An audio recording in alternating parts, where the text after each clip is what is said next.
讲到这高雄市区的风雨是愈来愈强，伫坚定着这老树的根本地就烂去啊！这回风台煞互线倒去，损害着这青红灯，加在是无人着伤。那伫咧林武这个所在呢，有民众惊讲伊的轿车搁再浸水，就用这千斤锭甲车吐护管防止淹水。另外，伫咧国道10号下骹电关路边，车也拢乱停。镇定通联客运随风站头前的老树，因为伊的根本地就烂去，挽袂掉，全倒去，甚至佮甲青红灯规个地价变形，就惊伊入暗7级以上的阵风会来，会造成佮较大的危险。工作人员赶紧作业。道路的是施工的，嘿，啊，一定处理到600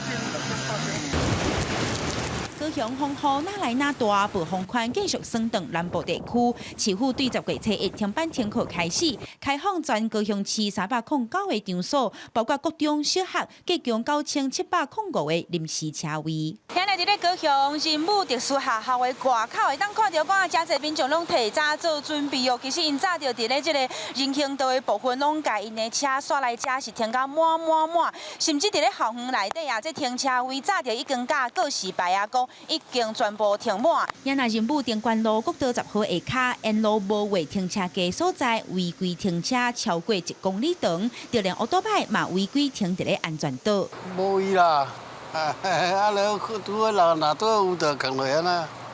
顶界有去淹着无？有哦，内面足悬。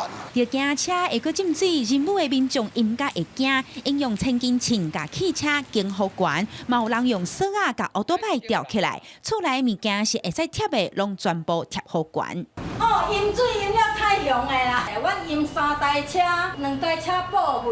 仁雄路顶界嘛是重灾区，这回嘛甲风水的门砸加超过1米才悬，真数店家是拢贴沙包做万全的准备。市府表示，小煞有接到一寡建筑物毁损、路树、空板落落来通报，目前无传出人员伤亡，会继续排除。提醒民众入暗风会入线入凶，雨脉落甲正青光，千万着爱斟酌。记者民警苦朝阳高雄报道。